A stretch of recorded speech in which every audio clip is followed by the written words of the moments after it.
काव्या को अभिराज का इस तरह उसे अनदेखा करना उसे अच्छा नहीं लगा। तभी वहां पर किरण उसके पास आकर कहती है कि यही है तुम्हारा मिस्टर अभिराज, कुछ ज्यादा ही अकड़ू और खड़ूस नहीं है। पीछे से अक्षय आकर काव्या को गुड मॉर्निंग विश करता है।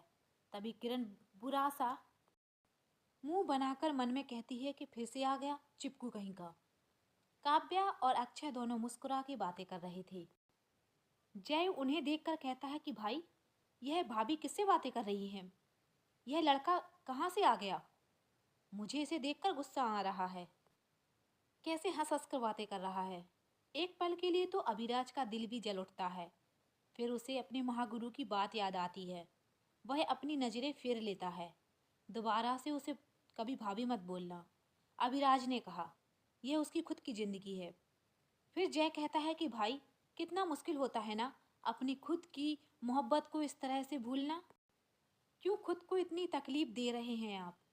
हम कोई दूसरा रास्ता भी तो निकाल सकते हैं ना। अभिराज कुछ नहीं कहता, वहां से चुपचाप चला जाता है। काव्या भी अपनी क्लास में चली जाती है। अभिराज हमेशा काव्या से बचने की कोशिश करता रहता था। जब भी काव्या उसके सामने आती, वह दूसरी तरफ चला जाता और काव्या इस बात को महसूस कर रही थी।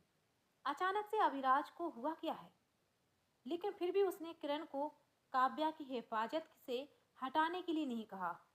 किरण हमेशा साया बनकर काव्या के साथ रहती थी।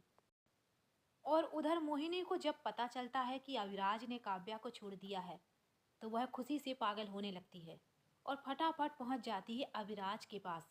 अविराज मोहिनी को खुद से दूर करता है, फिर से अपने काम में लग जाता है। पता है अविराज, मैंने पापा को और अंकल आंटी को बात करते हुए सुना है, बहुत ही जल्द हम शादी कर लेंगे। अविराज मोहिनी की तरफ नहीं देखता। अविराज अपने काम में लगा रहता है। इससे मोहिनी को बहुत ज्यादा गुस्सा आता है। वह गुस्सा होकर कहती है कि मैं इतनी देर से तुमसे बातें कर रही हूँ, तुम हो कि अपने कामों में लगे हुए हो। तभी अविराज कहता है कि मैं तुम्हारी बकवास का कोई जवाब नहीं देना चाहता, और रही बात शादी की तो भूल जाना, अविराज कभी शादी नहीं करेगा। तभी मोहिनी कहती है कि शायद तुम भूल गए हो, महागुरु ने उस लड़की के पास जाने से तुम्हें मना किया है। मौत है वो लड़की तुम्हारे लिए, दूर रहो उससे। तभी अभिराज चिल्लाकर कहता है, दूर ही तो हूं मैं उससे, और कितनी बार समझाऊं, मैं उससे दूर ही तो हूं। खुद को दूर कर तो लिया है उससे, मैं घुट घुट कर जी रहा हूं, लेकिन मेरे दिल में हमेशा वही रहेगी। मौत वह नहीं है मेरे लिए, बल्कि मैं उसकी मौत हूं। इसलिए मैंने उसे खुद से अलग कर दिया है, वरना ब्रह्मांड में किसी की इतनी ताकत नहीं है जो मुझे काव्या से दूर रख सके। काव्या काव्या काव्या, इस लड़की ने मेरा दिमाग खराब कर रखा है। मोहिनी यह कहकर वहां से निकल जाती है। अविराज धीरे धीरे काव्या को खुद से दूर करने लगता है, तो उधर अक्षय काव्या के करीब आने लगता है। यह सब देखकर जय और किरण बहुत ज्यादा चिढ़ते हैं। अब वह कर भी क्या सकते थे। अक्षय के पास से उन्हें कोई भी निगेटिव एनर्जी महसूस नहीं होती थी जिससे उन्हें कोई नुकसान हो। तभी काव्या अपने कमरे में बैठकर किसी गहरी सोच में डूबी हुई थी। आज मन बहुत बेचैन हो रहा है। इतना समय हो गया है, वह खुशनुमा एहसास मेरे आसपास नहीं आया है। वह मुझे महसूस नहीं हो रहा है। कहीं उसे मेरी बात बुरी तो नहीं लग गई, मुझसे दूर चला गया हो। उधर काव्या की मन की बात अभिराज तक पहुंच जाती है। मैं बहुत मजबूर हूँ, इसलिए तुमसे दूर हूँ। मैं तुमसे दूर रहूं, इसी में तुम्हारी भलाई है। मेरा एहसास तुम्हारे लिए दर्दनाक साबित होगा। थोड़ी देर में काव्या खिड़की खोलकर ठंडी हवा के झोंके को महसूस करती है। फिर आंखें खोलकर कहती है, प्लीज आज मुझे तुम्हारी जरूरत है। अगर तुम मेरी बात सुन रहे हो तो प्लीज मेरे पास आ जाओ। अगर तुम आज मेरे पास नहीं आए तो मैं रात भर सो नहीं पाऊंगी। अभिराज अपने आप को मजबूत करने की कोशिश कर रहा है। वह खुद पर कंट्रोल करने की कोशिश करता है।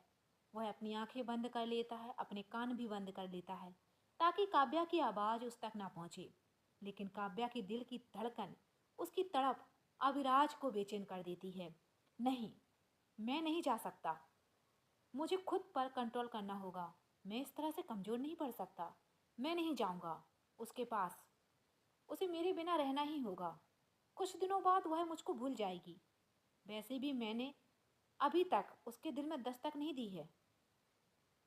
प्लीज आ जाओ ना, एक बार महसूस करना चाहती हूँ। जब भी तुम मेरे पास होते हो ऐसा लगता है कि मैं किसी और दुनिया में हूँ। मुझे कोई भी तकलीफ नहीं होती, मुझे कोई चिंता नहीं होती। मैं बहुत अच्छा फील करती हूँ। प्लीज आ जाओ। काव्या की आंखों में आंसू आ जाते हैं जो अविराज के दिल को भी पिघला देते हैं, और पलक झपकते ही अविराज पहुंच जाता है काव्या के पास। इस एहसास को पाकर काव्या की आंखों में चमक आ जाती है। उसकी आंखों में आंसू बंद हो जाते हैं, उसके चेहरे पर मुस्कुराहट फैल जाती है। उसका दिल खुशी से झूम उठता है। तुम आ गए। मैं जानती थी तुम जरूर आओगे, लेकिन मुझे तुमसे बहुत शिकायतें हैं। इतनी वक्त तक तुम कहाँ चले गए थे? हर वक्त हर रात तुम्हें याद करती थी। अब तुम मुझे कभी छोड़कर तो नहीं जाओगे ना? पहले ही तुम मुझे दिखाई नहीं देते। तुम्हारा एहसास मुझे सुख देता है। अभिराज काव्या को बाहों में ले लेता है और काव्या उस खुशनुमा एहसास में पूरी तरह खो जाती है।